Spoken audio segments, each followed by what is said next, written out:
Hi, welcome back. This is James. In the last part, we there's a part that got broken off, and during the upload, and I'd like to correct that. When I said in canon, how in canon between like Uraraka and Katsuki, it's during the UA festival. You know when Katsuki like confronts Deku about giving Uraraka a plan and everything, and Deku says that has nothing to do with me. That was her plan. That was her plan and everything.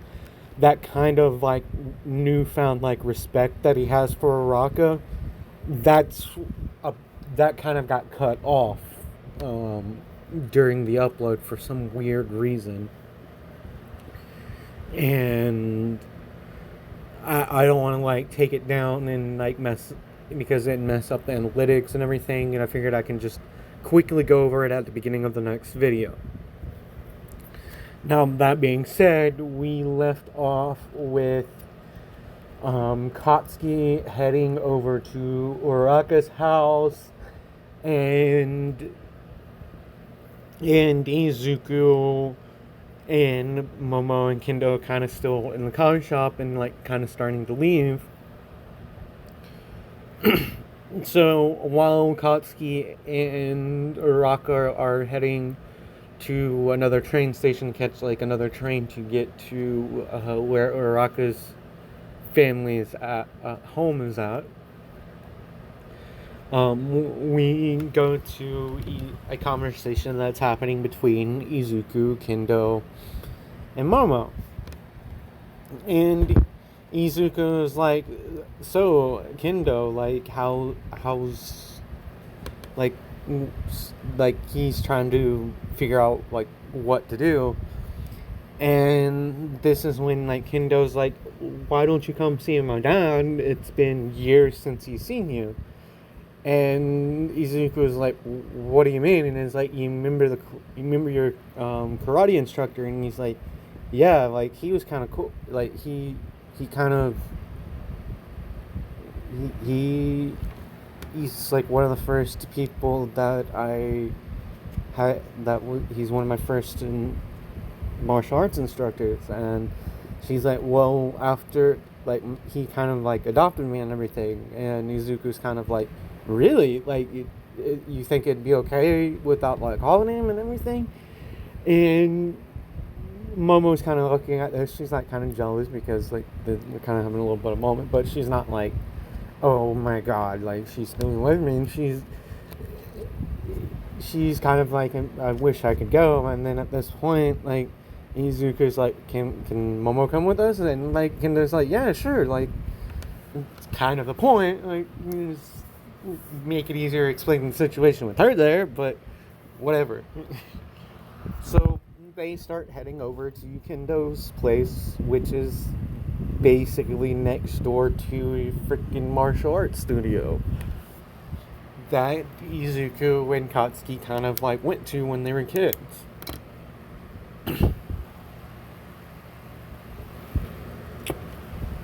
So we time skip, and we time skip about 45 minutes after this, and I'll say this is about 5 in the afternoon, and they get out of class at 3, and it took them like an hour to like get to where they were going and discuss the things from like both parties.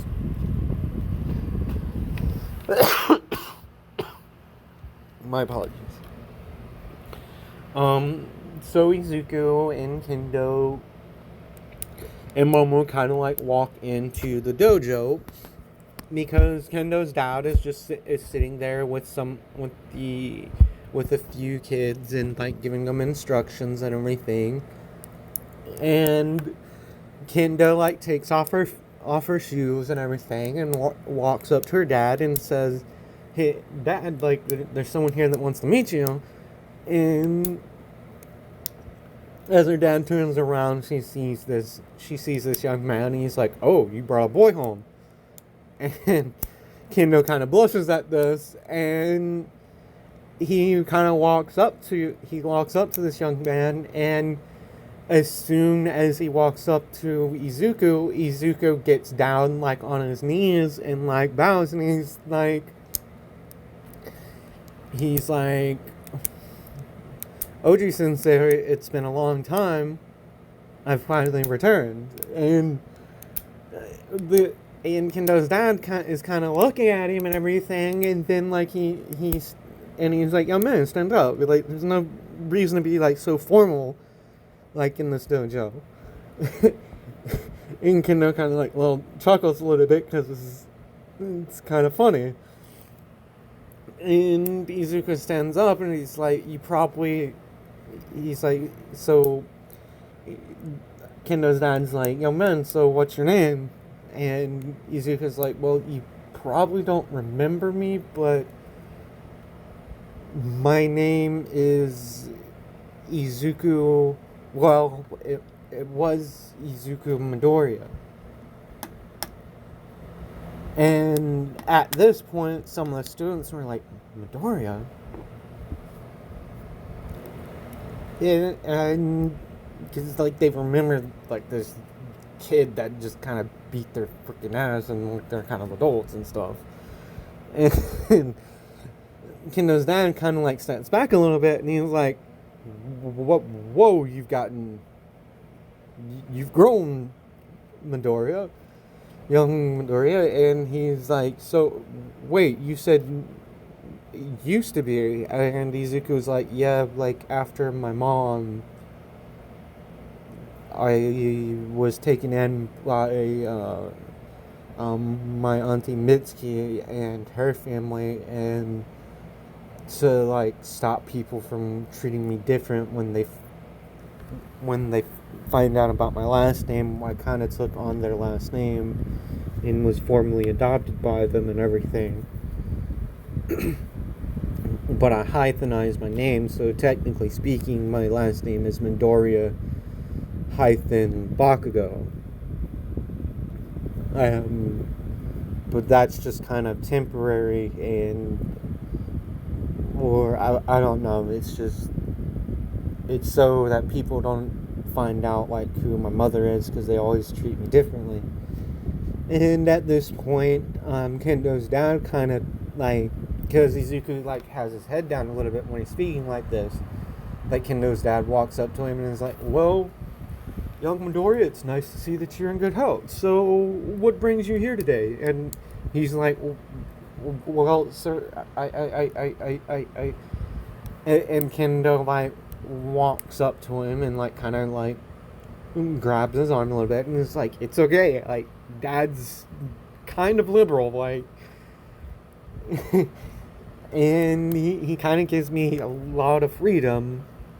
He is super strict, though, when it comes to like martial arts, so yeah, he doesn't really mind too much about like my interest and stuff like that outside of martial arts. He's super strict because he wants me to like do my best, and whenever I slack, he gets mad and stuff like that. And so Izuku like takes a deep breath, and he's like, "So you see, Sensei, I like your daughter, and I would like to date her." And and Izuku's like bowing at this, like saying like, he's like bowing, and he's like, "Yeah, man, it's like, stand up straight, like it's fine, like if she wants to date you and you want to date her, I have no problem with it. She's her own woman. She's 16 now, like she can start making those kind of decisions on herself." And knowing you back then and seeing you now and your behavior now, like the first thing you did when you saw me was call me Oji Sensei, and like you were kneeling, like out of respect. So like you obviously are a good kid, and you go to UA, so you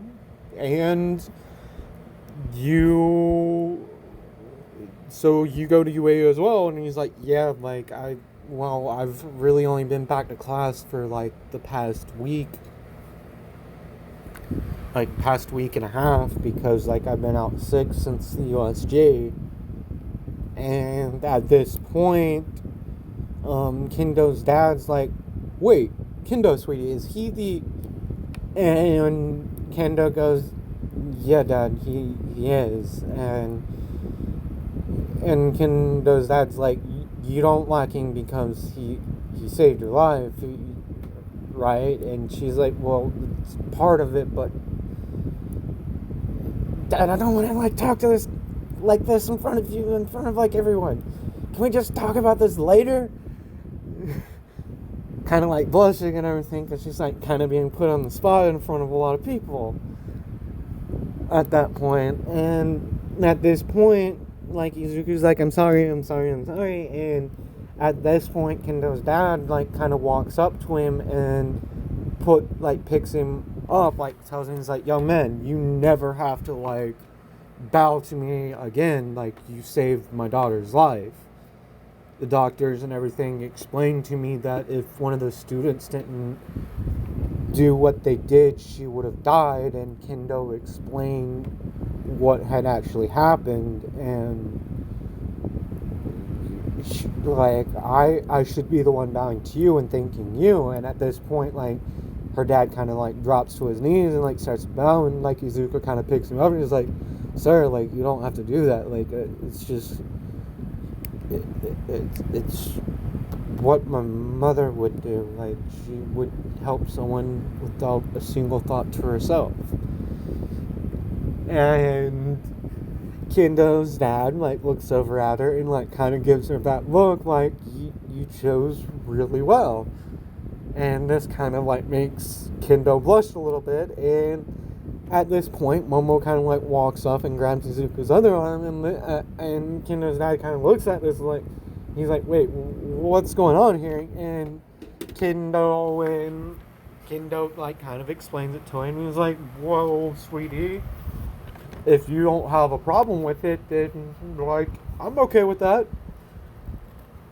And at this point, Izuku asks him, he's like, well, sir, like, I know it's all of a sudden, but, like, is it okay if Kendo comes over to my place for dinner? Like, my mom would, like, I need to talk to my mom about this, and, like, it's been a while since and Kendo's dad's like, wait, your mom, like, she's still alive? And he's like, oh, no,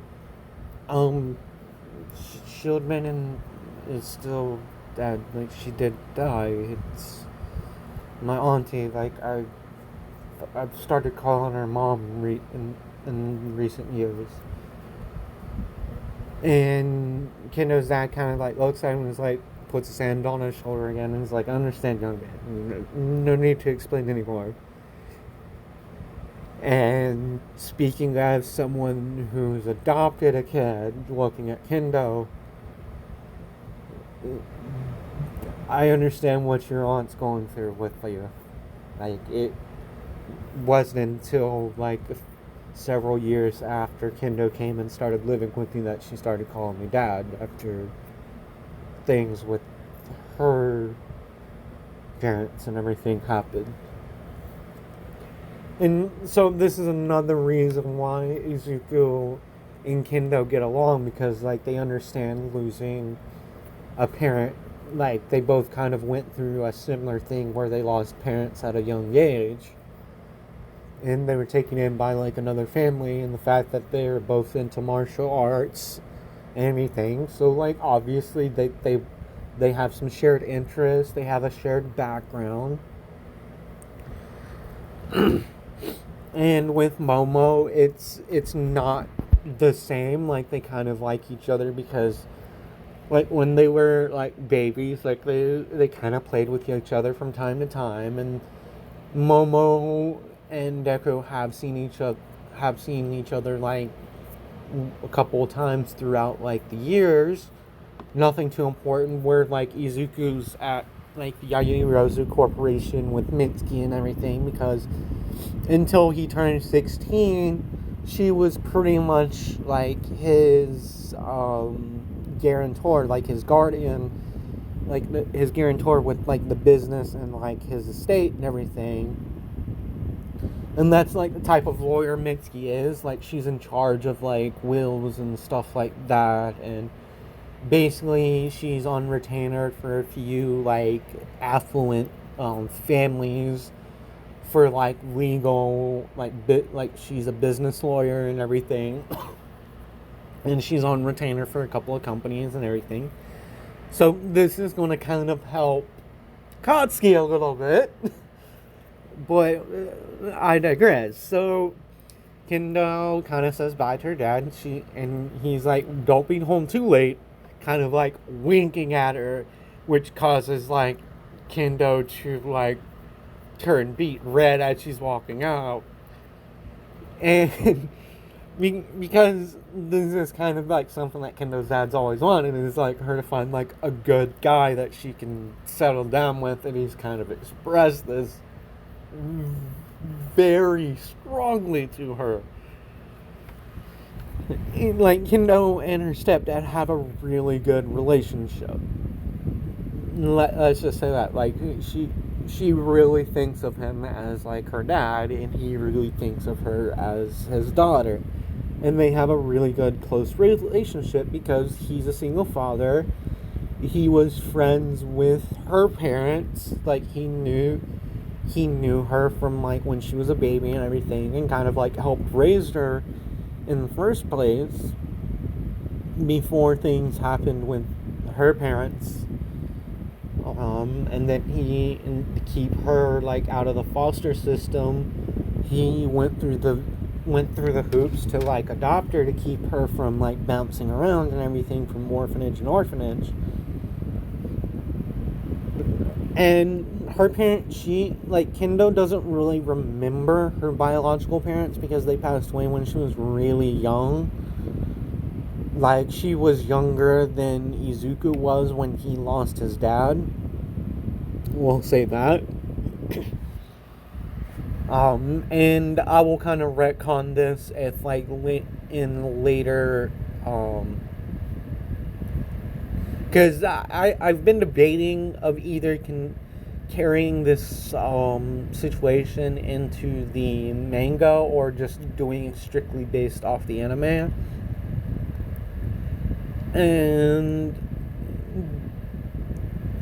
slight spoiler, like, they don't really cover anything about Kendo's biological parents. Like, there's not too much information either in the mangas or, like, secondary literature about it. So I basically have come up with this backstory to kind of, like, make things work. And then some of you are like, wait, what? You're probably thinking about something else, and, like, I'll get to that. But so Izuku and Momo, like, start heading over to the Bakugo residence. At the same time, Izuku and Katsuki and Uraraka are showing up at Uraraka's family's place. And as Izuku and Momo and Kendo are walking to the train station and catch a train across town to like Izuku's home, Izuku kind of calls up Mitsuki and asks, like, is it okay if he brings over a couple of friends? And his voice is, like, kind of, like, cracking when he says that, because, like, both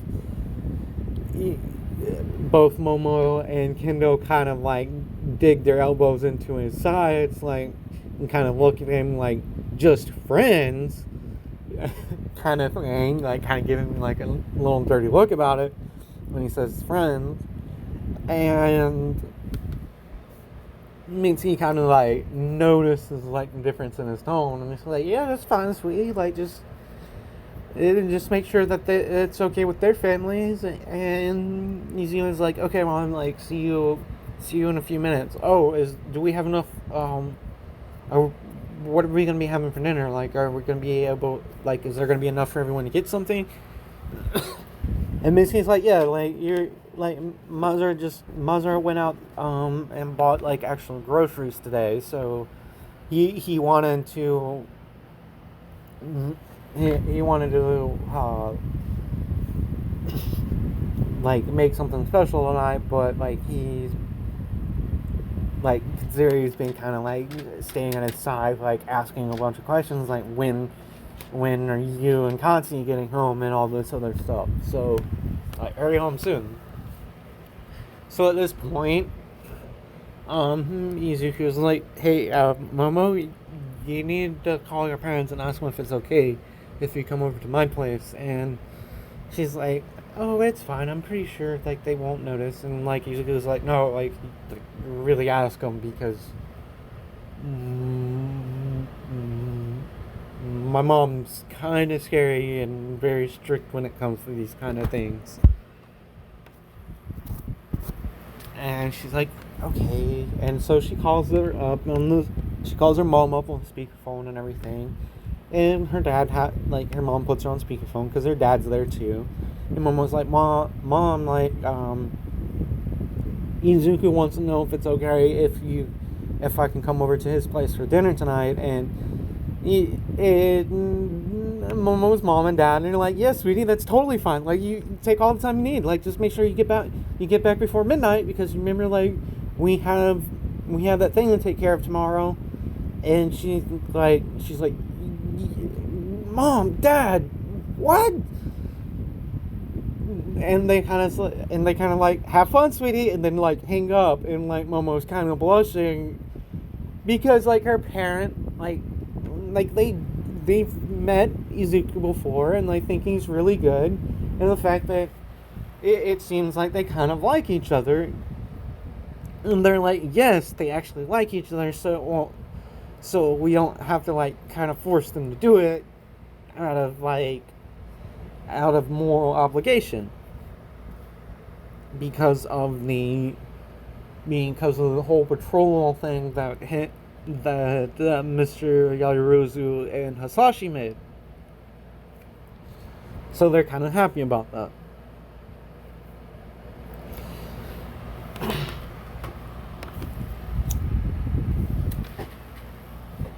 One moment, someone's knocking at the door. Alright, sorry about that interruption. Is this like someone asking if someone like where this one room number is, because like they got lost. But where was I? Oh yeah, like Momo had like gotten permission and everything. And so we cut over to Katsuki and Uraraka like arriving and everything. And so this video is going to go a little bit over, it's going to probably be like 35-40 minutes, simply because it's going to take me about 10 minutes to like explain, to do this whole situation, and then in the next part we'll go over incidents at the Bakugo house. And that one's going to be like probably a 30-minute video. So Katsuki is actually like, him and Izuku are wearing like their suits and stuff, because like they basically change out of like their school uniforms. Like they basically like wear like their school uniform shirts and stuff, and like they kind of wear like their normal clothing look stuff like this. So Bakugo's like decently like dressed.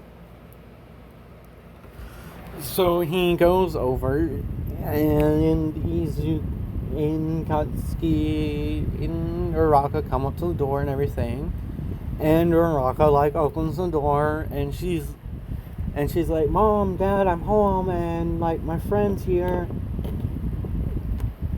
And you just hear Uraraka's mom's like, so is it a boy? And like Uraraka like blushes, and Katsuki like as he's coming in, like, he's taking off, he's like, "Sumimasen, please excuse me," like, and just like being really respectful and everything. And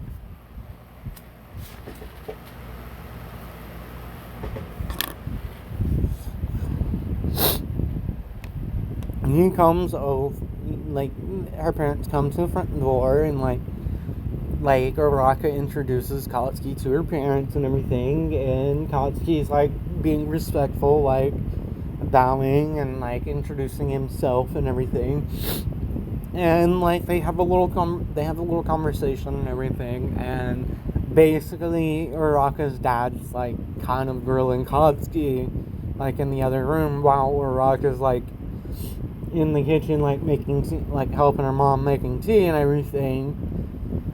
And she kind of hears every once in a while, like, Custom's like, "Yes, sir!" And Uraraka, like, tells her around, and she's like, "Why does Dad have to do this? Like, I know he doesn't have a problem with, like, me dating guys. Like, why is he doing this for?"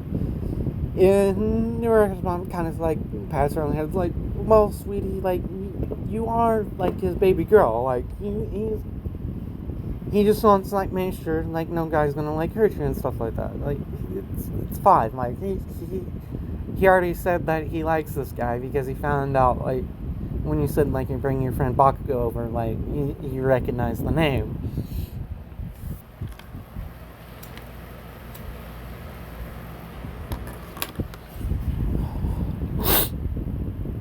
And he says he's probably, like, knows, like, his family, like, so Katsuki and Uraraka's dad are sitting in the next room, like, talking, and before Uraraka and her mom come in with, like, the tea and everything, Katsuki kind of looks at her dad, and he's like,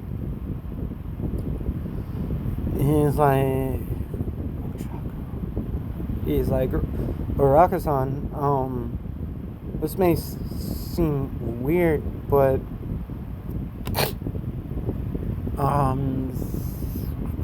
8 years ago, were you working on a construction property near the beach and everything?" And Uraraka's dad kind of, like, Ochako's dad looks at Katsuki, and he's like, "Yeah, like, how'd you know that?" And I was like, "Well, you remember those 2 boys that were walking by, and like a beam had fallen, and like someone was stuck, and like the 2 kids like kind of came over and like helped out?" Well, that was like me and my brother, and at this point, like his dad, like, starts laughing, and he's like, "Yeah, like that, it's kind of funny. Like, you seemed a little bit familiar to me just by, like, your name and everything." And I was like, this whole time I've been trying to figure out, like, where did I know this kid from and stuff. And it's like, and so, like, all of a sudden, Uraraka and her mom, like, hear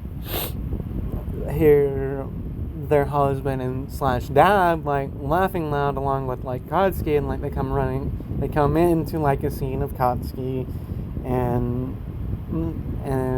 husband / dad, like, just, like, kind of joking with each other a little bit. And then this is something that embarrasses Uraraka a little bit. Her dad just, like, puts his hand on Katsuki's shoulder, and he's like, "If you ever hurt my daughter, I'm gonna make your life a living hell," kind of thing, like giving him, like, a pretty big warning about this. And he's like, "You don't have to worry about that, sir. Like, my mom would freaking kill me if I broke this girl's heart." He kind of doesn't like us, like, messing around with people, and we don't really like. It's fine, sir. And so, like, they're having tea and stuff like this, and At this point, like, Katsuki looks at his watch on his hand, and he's like, pardon me, like, I need to make a phone call and let my mom know I'm gonna be running a little late, like, past curfew. And both the senior Urarakas are Ochako or Uraraka or... Hold on one minute, I gotta look this up because this is actually bothering me. So the senior Urarakas so like that's right. So the senior Urarakas like kind of look at each other and they're like, wow, this young man's actually a good guy. Like, not only did he come over, but like he's calling his parents, letting him know that he's gonna be running late and like that he has curfew and stuff like that. So he's like, he comes back in and like makes, and Katsuki's kind of blushing and everything, and Uraraka's like, Katsuki, what's up? And Katsuki was like, it's nothing, it's just my mom, like she wants you to come over for dinner. Apparently, like I don't know, like, mom's being weird, and so Katsuki like asks the senior Urarakas like if Ochako can come over to his place and have dinner with his family, and Mr. Uraraka like kind of like asks Katsuki, and he's like, well, make sure she gets home safely, and she has to be home by 10.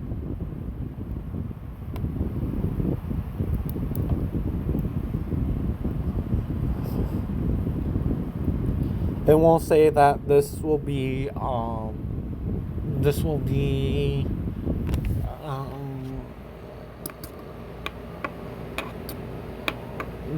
about 7:30 in the afternoon, and it's going to take about 30 minutes for Katsuki and Uraraka to get to his place, because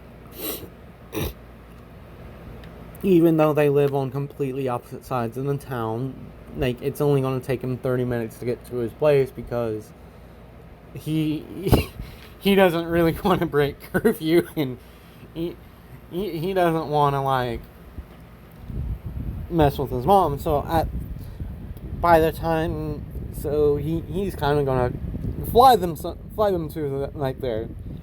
And so like they walk outside, like Uraraka's parents are kind of like looking, and they just see like Katsuki kind of like walk up to Uraraka and like kind of grab her, and then all of a sudden like he just flies, and like kind of like leaving them a little bit in shock and stuff. They're like thinking, is like, whoa, this boy has a pretty unique quirk.